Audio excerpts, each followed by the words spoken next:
Primeiramente, boa tarde a todos e a todas.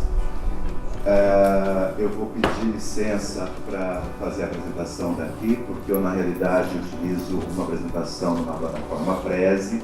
Eu vou trabalhar com algumas imagens e ele fica um pouco mais fácil a questão da visualização. Depois da fala aí do Dr. Paulo, eu tive vontade de sair correndo, né? Porque a responsabilidade de começar essa discussão trazendo o plano de bacia do Alto Tietê, né? Apresentando para vocês o plano, é uma responsabilidade de muita envergadura, né? Então, estou um pouquinho assustado. Quando eu fui preparar a apresentação, e o Prezi traz algumas bases, eu queria algo que representasse o desafio que é o plano de bacia do Alto Tietê. Por que eu estou dizendo isso? Porque a grande maioria dos senhores e das senhoras conhece a região. Eu estou na agência de bacia do Alto Tietê há 2 anos, eu sou do interior, sou de Barretos. E todas as vezes que eu vinha a São Paulo, o Tietê ele não tinha importância para mim, né? Eu olhava o Tietê como um esgoto a céu aberto. Trabalhando na agência, trabalhando no comitê, conhecendo pessoas e tendo a oportunidade de acompanhar a elaboração desse plano, a minha relação com o Tietê mudou e mudou muito, né? Hoje eu vejo que com toda a região que nós trabalhamos, a gente está numa região inóspita, né, de dificuldade, e que temos que vencer. Então, por isso que eu escolhi essa imagem como pano de fundo da minha apresentação. Então, vamos lá.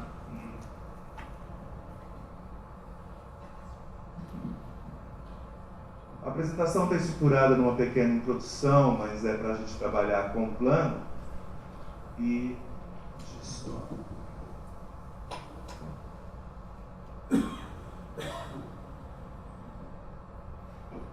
Então, aqui, né, só para a gente poder caracterizar, essa é a bacia do Alto Tietê, é a nossa unidade de gestão de recursos hídricos, a UGRI 6.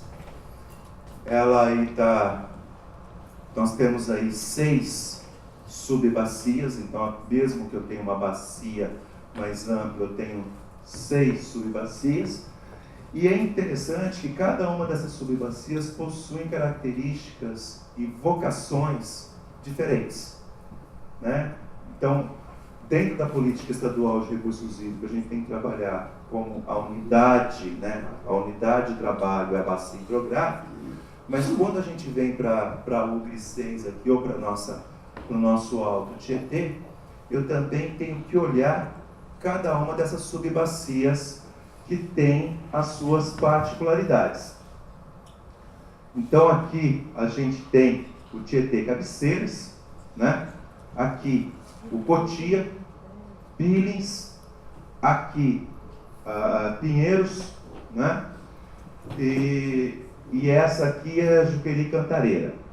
Então cada uma tem a sua importância, a sua vocação, a sua característica, né? E a sua vocação.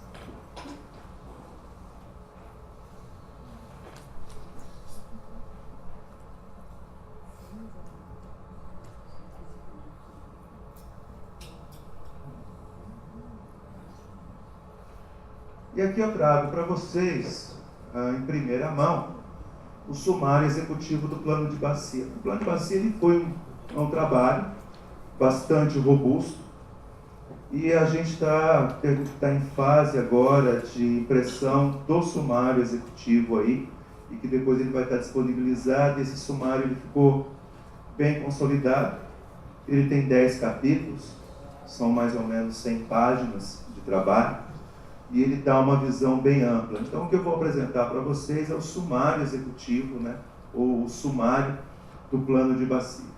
Então, o primeiro capítulo trata da organização, de como foram feitos os trabalhos para chegar nesse documento. O segundo, a caracterização.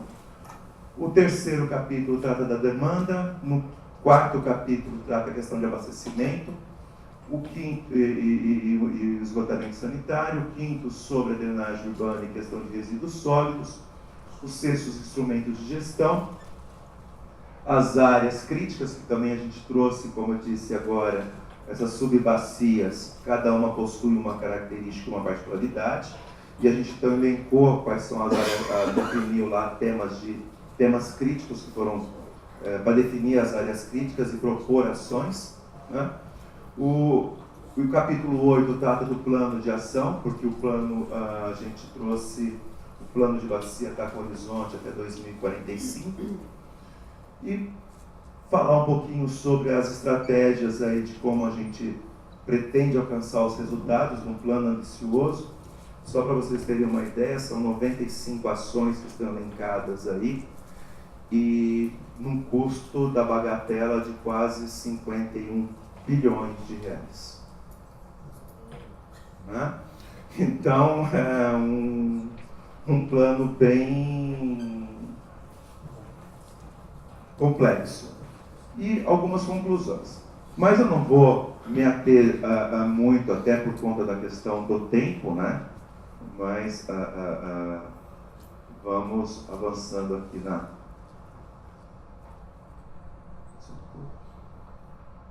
Estou com uma dificuldade do uso desse... Peraí, deixa eu olhar. Pronto, já resolvi minha vida. Bom, então aqui eu queria dizer para vocês como é que a gente começou a trabalhar o plano. O plano de bacia, então, ele seguiu esses 5 caminhos, né? 6 na realidade, porque nós tivemos aí um plano de trabalho, e isso foi importante. Eu acho que agora nessa fala do Dr. Paulo, essa integração, a gente só conseguiu alcançar o resultado do plano, né? Ter esse plano um pouco mais palatável, porque houve uma integração. Nós montamos um GT de acompanhamento do plano com vários representantes dos mais diversos segmentos e setores. Então, a primeira coisa que nós fizemos foi nos reunirmos, foi a formação desse grupo, e depois reunirmos com o consórcio para definir um plano de ação. Para cada uma dessas etapas, foi constituído o que a gente chamou de banco de dados, que a hora que a gente divulgar, finalizar mesmo o sumário e tiver público, todos esses documentos, todos esses bancos de dados, esses shapefiles, vocês vão ver que eu vou apresentar para vocês, né, não no detalhe, mas uma das coisas que estavam embutidas no termo de referência era toda a questão de uma localização e um detalhamento das estruturas hidráulicas existentes dentro da bacia do Alto Tietê por conta das questões de drenagem. Então foi compilado esse material e que isso vai estar disponível aí depois para uso da sociedade de uma maneira geral. Então definimos um plano de trabalho, e aí, mesmo quando a gente tinha lá as deliberações do Conselho Estadual de Recursos Hídricos que norteavam a forma que deveria ter apresentado o plano, houve o consenso de que o termo de referência para a contratação do plano ocorreu em 2012. Então, a elaboração do termo de referência, o que estava, as diretivas que estavam contidas no plano, na contratação para a elaboração do plano, foi elaborada em 2012. Só que o nosso plano era de 2009. Em 2009 nós tivemos uma grande inundação, uma grande cheia. Vários setores fizeram os seus trabalhos, então nós tivemos aí os planos da Sabesp, tanto de água como de esgoto, o PDMAT 3 do DAE, os planos municipais de saneamento, outros instrumentos, outros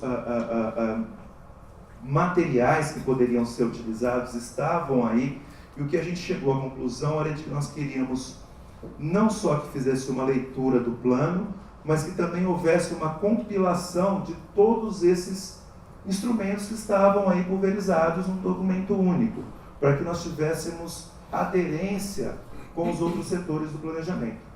Então, o cerne, né, a alma do Plano de Bacia 2017 é exatamente essa interligação de todos os outros instrumentos que estavam pulverizados, tentar resgatar e trazer para a nossa realidade.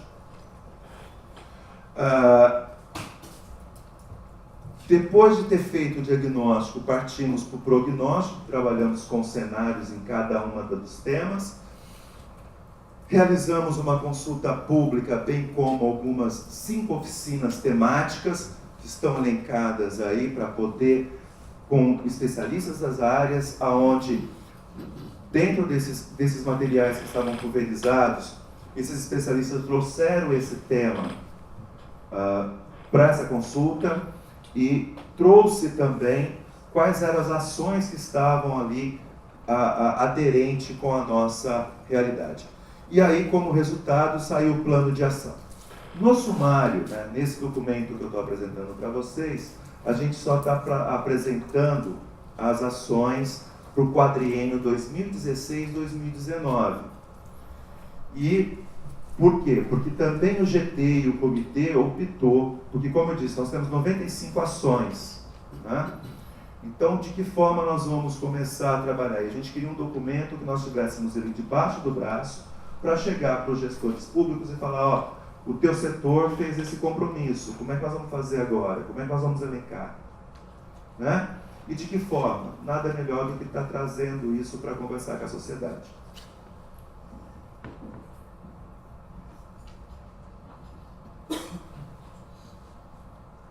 Então, nós temos uma caracterização da bacia, que eu vou passar para vocês rapidamente. Um dado importante aqui está... esse material depois eu vou deixar, não sei como vai funcionar, mas eu consigo transformá-lo em PDF, então vocês vão ter esses dados. Mas aí, essa caracterização está por subbacia. É importante ressaltar que há uma distorção, né, ou há uma diferença, e foi um grande ganho que nós tivemos em relação do plano, em relação à área total da bacia, porque na lei de 2016 estava ali em algo de 5.875 km². E a gente, a hora que foi fazer a nova área, porque ela começa ali em Salesópolis e vai até a barragem de Rasgão, por uma mudança de escala na elaboração do contorno da bacia, a nossa área foi para 5.775 quilômetros, 5.775 km². Uma vazão média em torno de 115, né, metro cúbico por segundo, com uma disponibilidade per capita em 179,58 metro cúbico habitante ano, bem abaixo daquela recomendada pela ONU. Então, ou seja, nós temos uma situação, como eu disse, vocês olhando pela disponibilidade, até pelas populações, a gente percebe as diferenças das subbacias.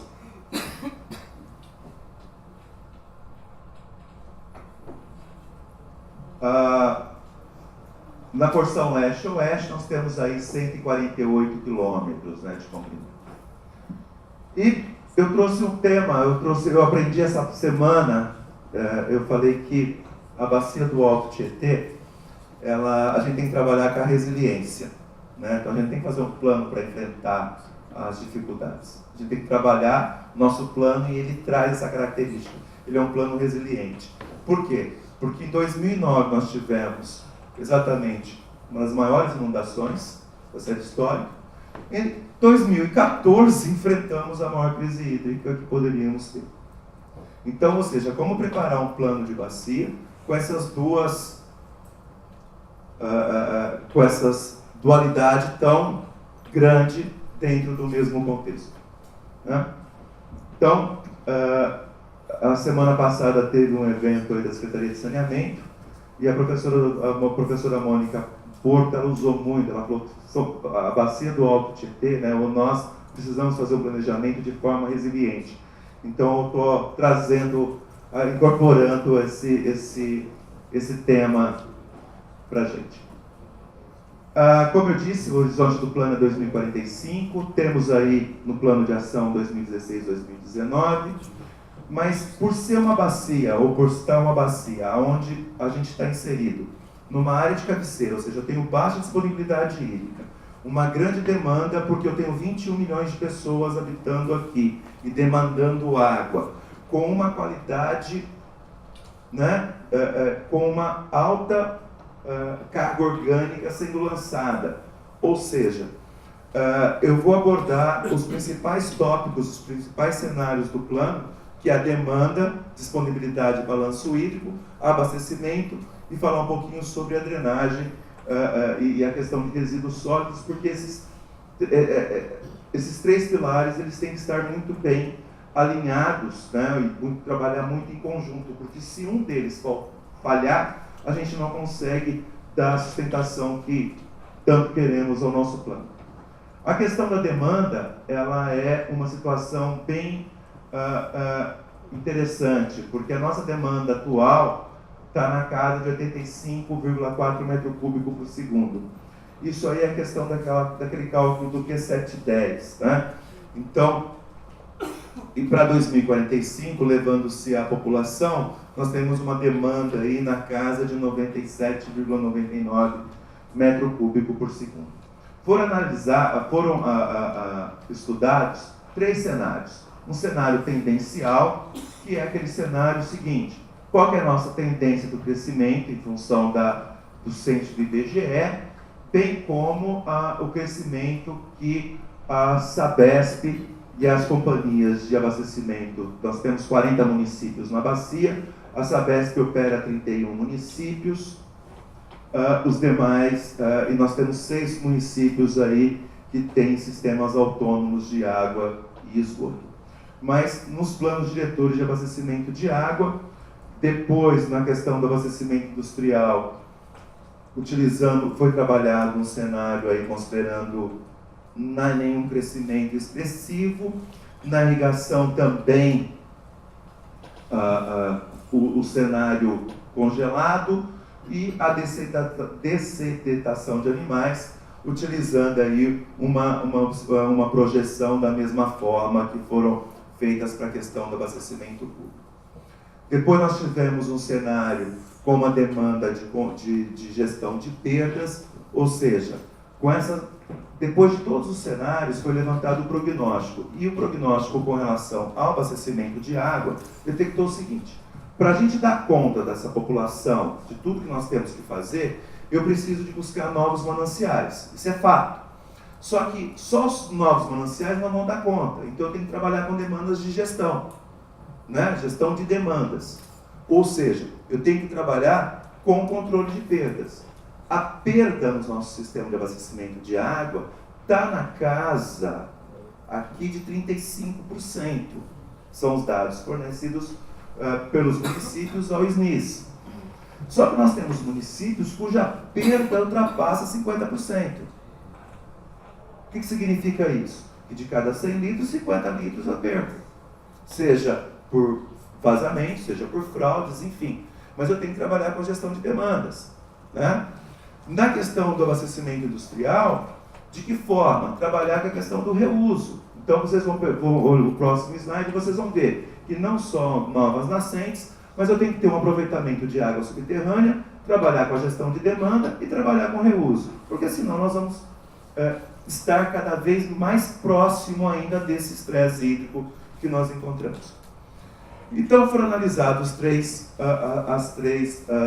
cenários. E um cenário de intensificação de demandas, ou seja, o aumento, né, cada um desses tripés, desses nossos usos, como seria o aumento deles.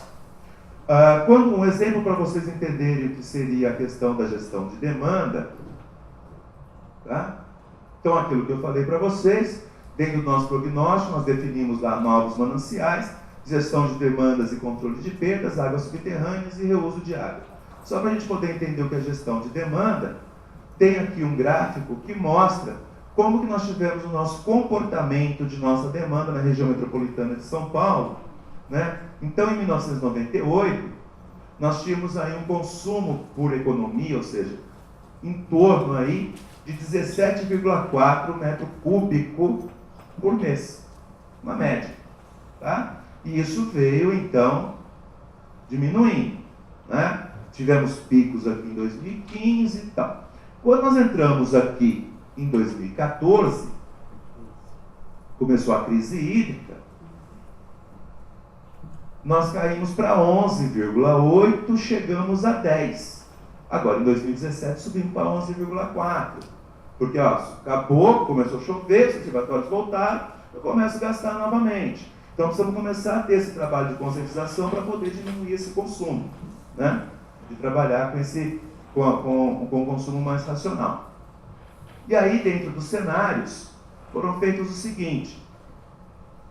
Dentro do cenário tendencial, ou seja, se nada for feito, né? Se não tiver os investimentos, só aqueles investimentos que estão dentro dos planos diretores das companhias de água, as indústrias não investirem na questão do reuso, só a gente manter do jeito que a gente estava, o nosso mapa fica com essas duas cores aí, um roxinho e um verdinho. O que significa isso? Então, utilizou-se o modelo matemático para verificar o seguinte: se nada for feito, em 2045, essas regiões chamadas aí de roxinha, elas vão ter o que a gente chama de falhas não aceitáveis, né? E o que está em verde aqui é o que a gente chama de falhas aceitáveis. O que é falhas aceitáveis? São aquelas falhas que pode ter uma interrupção no abastecimento de água em relação ao tempo.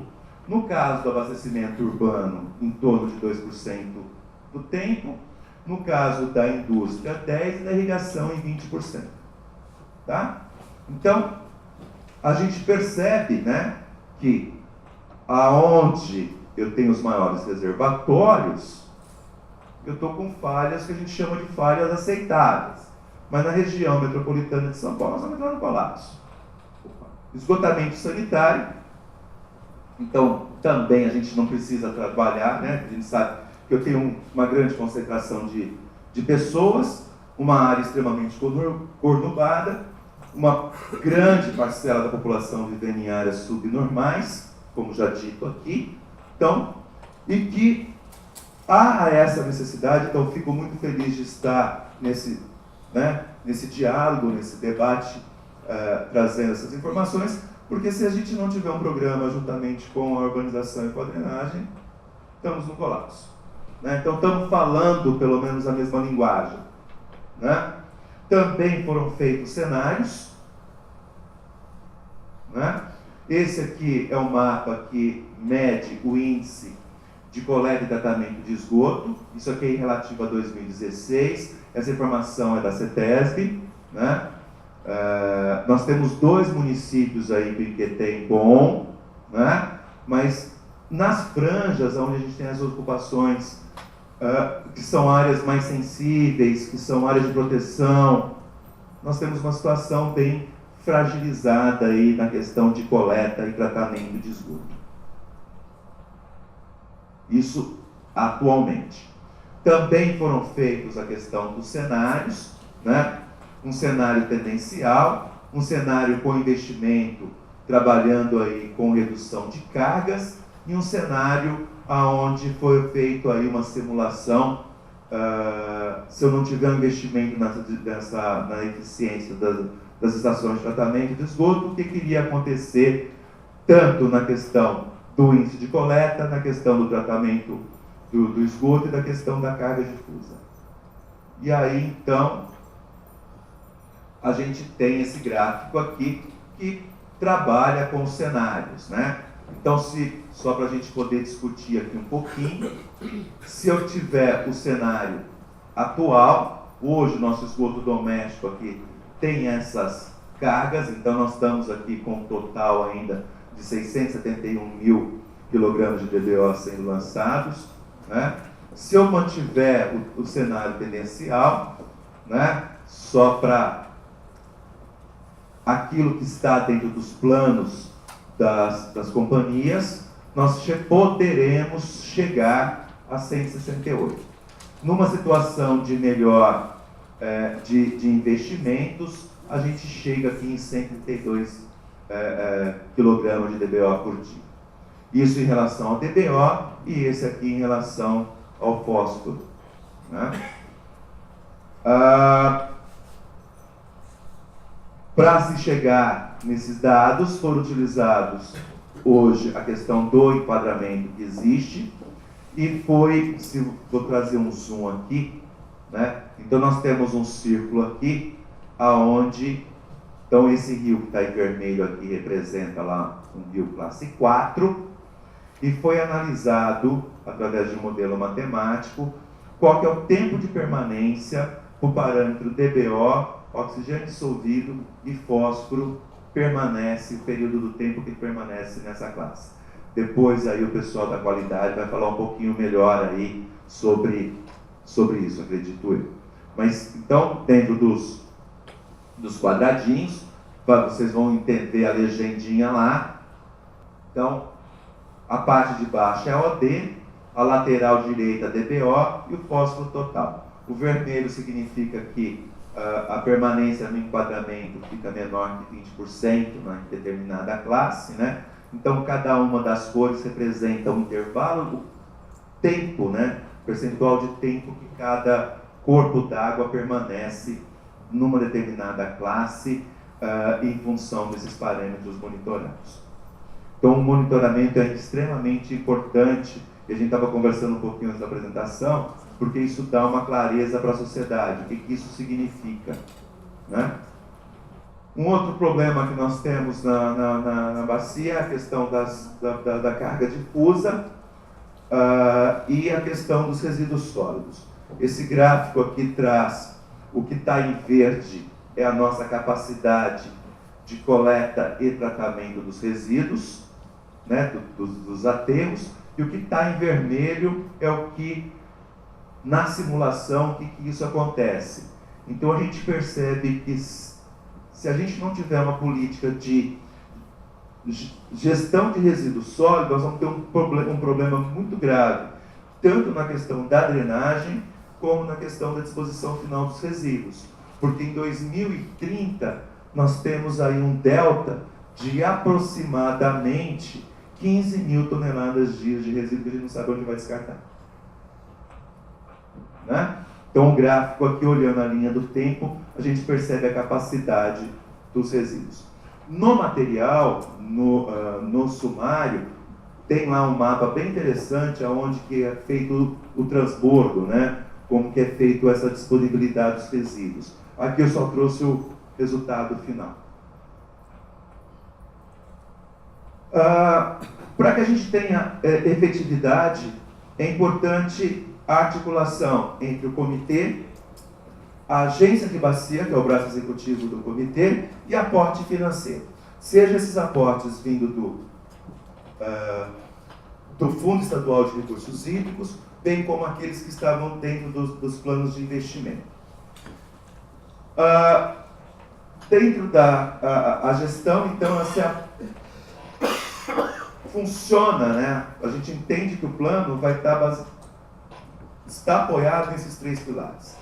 Na questão do comprometimento daquilo que estava nos planos setoriais, no fortalecimento do comitê e a agência executando o papel dela, que é trazendo, arrebanhando, fazendo as articulações, regimentando a sociedade, fazendo as articulações com os demais atores e setores, para que a gente possa buscar os recursos, tanto financeiro como pessoal, como enfim, tudo aquilo que a gente necessita para que o plano tenha o indicador que a gente espera. Dentro da questão, tá? Os instrumentos de gestão estão colocados aqui, são aqueles que a gente já conhece, que estão definidos na política pública, que é o TORGA, enquadramento dos rios, o sistema de cobrança, enfim.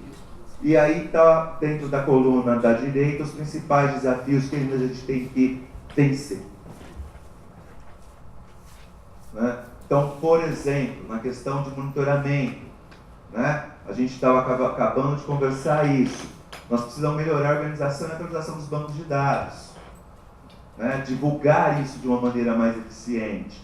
Então, está posto aqui os desafios, né? Que a gente precisava elaborar aqui e trabalhar. Também trabalhamos com a questão de áreas críticas. Como eu disse, nós trabalhamos temas críticos, que era a questão do temas. Nós trabalhamos 4 temas, a saber, sociedade, uso e ocupação do solo, balanço de demanda, qualidade e sistemas e instrumentos de gestão.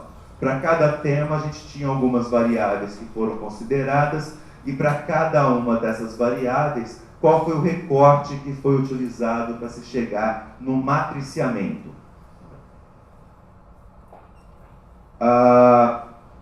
Dentro, né, então nós temos 6 subbacias, só que nós trabalhamos com recorte de 14 itens, ou 14 sub-regiões, para definir as nossas áreas, para aplicar esses temas, essas demandas, né, que a gente chamou de áreas críticas, trabalhando cada uma daqueles temas que compõem a variável.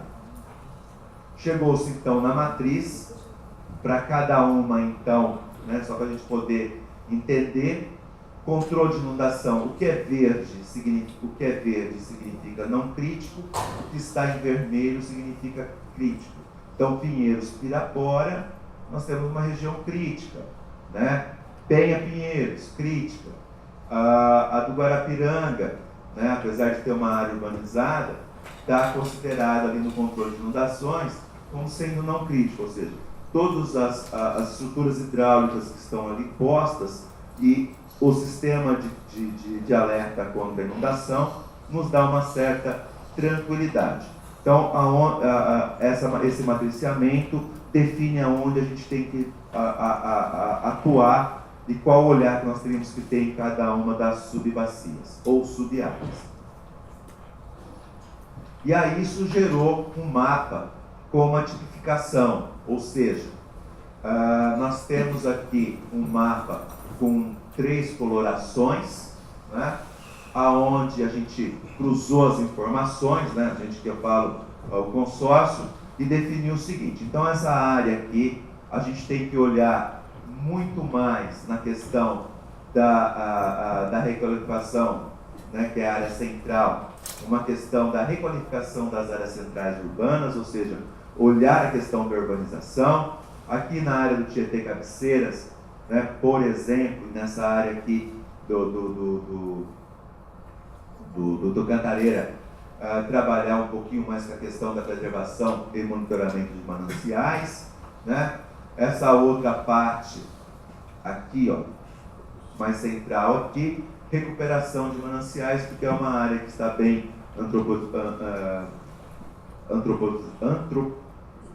agora que eu gaguejei. Né? Então, bastante usurpação do solo, então precisamos dar uma recuperada aí na recuperação dos mananciais. Já indo aí, o plano de ação foi aquilo que eu trouxe. Também nós temos aqui, foi dividido lá, o que a gente chamou de ações FEIDRO, ou seja, são ações que, utilizando o Fundo Estadual de Recursos Hídricos, seja pelo royalties ou pela cobrança pelo uso da água, o comitê tem condições de falar, olha, isso aqui a gente consegue bancar. Então foi feito aí um planejamento de quanto de recursos nós tínhamos e quais são as ações. Foram elencadas aí em torno de 44 ações, num custo estimado de 155 milhões de reais, que é onde o comitê tem como fomentar isso. Essas ações estão divididas nos PDCs, que são os Programas de Duração Continuada, que estão elencados na lei, e aí vocês têm aqui o período, os horizontes aqui, o quanto ações estão elencadas em cada um dos PDCs e qual o valor estimado, né? O outro horizonte de planejamento são aqueles chamados, e é esse que custa na casa de 50 bilhões, 51 bilhões de reais, são aqueles empreendimentos ou aquelas ações que estão definidas nos planos setoriais, os planos da Sabesp, das outras companhias de água, de Mauá, de São Caetano, né, do próprio DAE, né, são aqueles dentro da compilação dos planos e utilizando o recorte que nós usamos da questão para fazer os matriciamentos das áreas críticas, que seriam aquelas ações importantes que dariam os resultados esperados. Foram elencadas aí em torno de 41 ações, numa bagatela aí de 51 bilhões de reais. E cada uma das ações, né, e aí tem a questão dos horizontes de planejamento aí. Vocês vão perceber que grande parte do investimento nós temos aqui no PDC 3 e no PDC 7, que são exatamente as áreas de saneamento e na área de controle de inundação. Isso daí responde aí, desses 51 em torno, né, só esses dois valores aí, né, na casa aí de 70% do investimento. Né? A ordem de grandeza. E também, depois de uma análise, a gente detectou 10 ações que elas não estão efetivamente, elas não entraram, né, elas não foram, elas estavam naqueles planos, naqueles materiais que foram compilados, e que a hora que se fez o matriciamento, elas não foram contempladas, e a gente analisou e entendeu que essas ações elas são importantes, elas são ações setoriais, né, estão lá definidas como ações de governo ou como ações do próprio FEHIDRO, mas que elas não entraram efetivamente, mas a gente entende que essas 10 ações elencadas aí, elas são importantes para alavancar alguma outra ação, seja como financiamento do Fundo Estadual do FEHIDRO ou como as ações setoriais. E aí está na casa aí de 8 milhões de reais.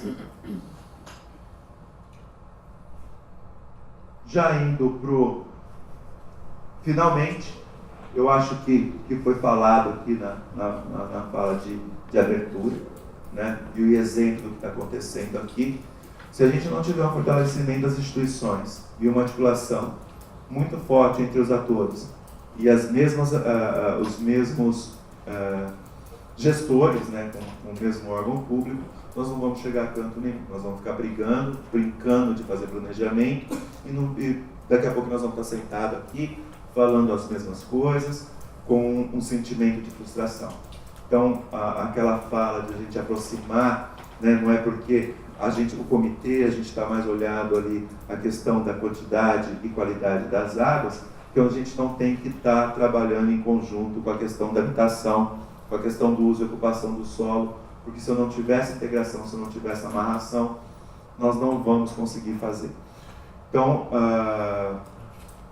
e eu acho que o grande desafio é como fazer esse fortalecimento, né? Porque muitas vezes não depende da nossa boa vontade.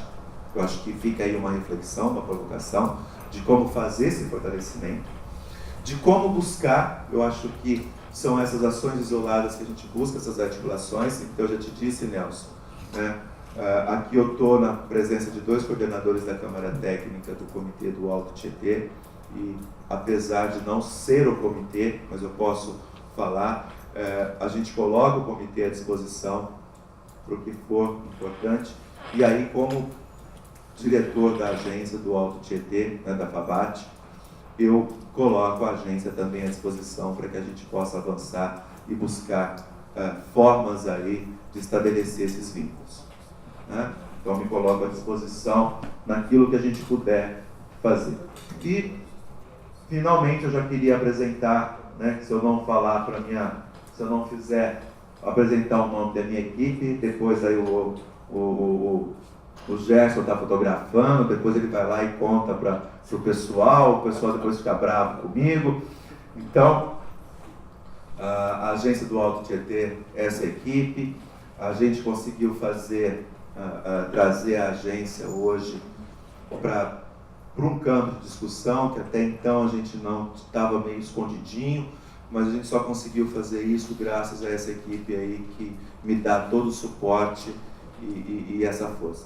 Não posso deixar né, não coloco aqui, mas não está na equipe FABAT específica, mas o Amauri, a Lília, coordenadores de Câmara Técnica, né, o Josué e a Francisca, que são os outros 2 coordenadores, e sem eles também a gente não conseguiria fazer o trabalho, não conseguiríamos apresentar para vocês esse plano e esse planejamento e essa vontade de ter um documento factível que a gente coloque debaixo do braço e vai bater na porta dos governantes para conseguir uma melhor qualidade e uma melhor qualidade de vida para a nossa população. Muito obrigado. Fica nosso contato aí, fale com, e o comitê@sp.gov.br. Obrigado, desculpa, não tem.